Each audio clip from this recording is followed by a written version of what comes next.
Good morning, sunshine. Happy July 6th to you as well. I loved your latest column on the Army War College. Let's tell everyone if they want to read it or any of your columns, go to selenazito.com and sign up for the newsletter. Then you send them everything, right?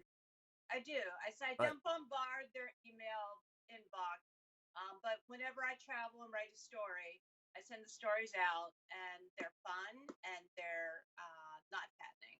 No, they're fun and not fattening. I love this Army War College story. Tell people about it. Well, it was the promotion ceremony for Colonel Brian Fickle. It's very rare that you are moved up within your hometown, but he grew up in the town of Carlisle, so he was surrounded by his family, which was very meaningful to him. But also some of the soldiers and generals that contributed to his life along the way were there, and it was a very subtle but powerful moment. And at the very end, he talked about how he wanted to join the army since he was 7 years old when he went to see his brother at the at the Boy Scout jamboree, and then his brother was sitting there, and he just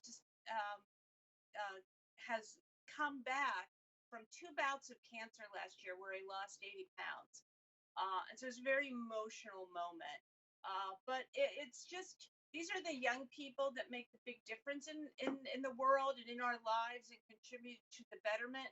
It's not the kind of story that's going to get big clicks. It's not going to get big headlines. People aren't going to pass it around because it's not sensational. But it's very much still a story about who we are, the story of us. And I think Oh, I that's think it's going to important. fly around the services. I think it's going to fly around the services. Promotion ceremonies, of which I've been to a few, change of command ceremonies, they're always poignant. It also Yes. underlined why I was so upset with Tammy Duckworth, senator from Illinois, put a hold on the raises for 1,123 senior officers because she's upset about the treatment of Colonel Vindman. I don't know anything about the treatment of Colonel Vindman by Mark Esper, but I know 1,123 military families need the promotions and the pay raises they get. It's braces, it's swim team lessons, it's a Oh, repair. yeah.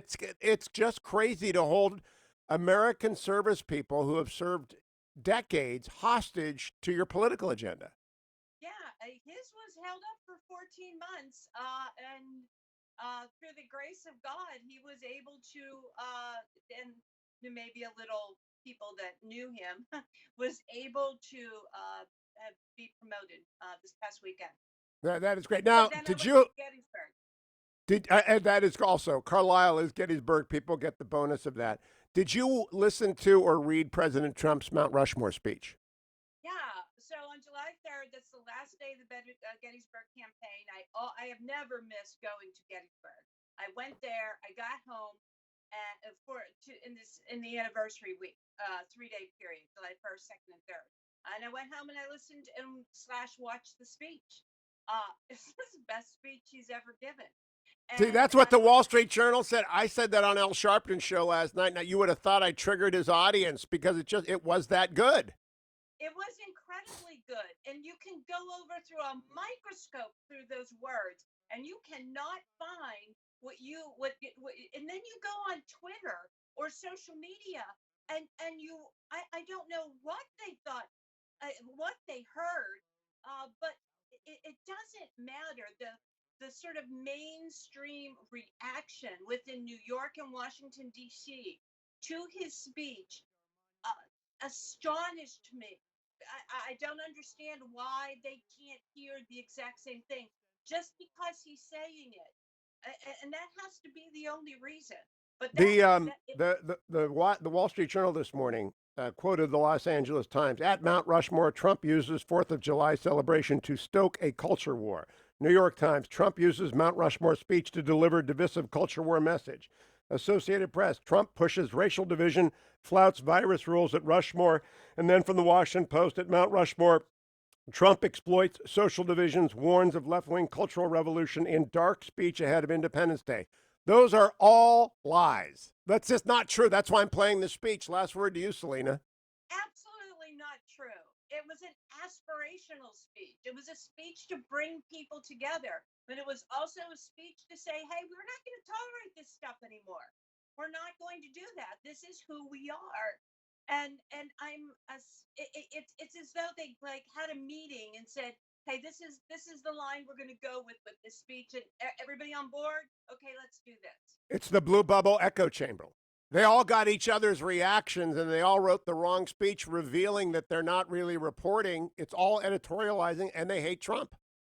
Yeah, and no matter what he says, even if it's something that they completely agree with, it's going to be wrong slash racist slash bigoted slash divisive Slash dark. Yeah, great. Salena Zito, always pleasure to see you. Great column. Remember, sign up at selenazito.com for everything that Salena Zito writes. And come right back, America. My Washington Post column is over at the Washington Post this morning. Hers is at the Washington Examiner, but just go to selenazito.com and come back for hour 2 of today's July 6th Hugh Hewitt Show.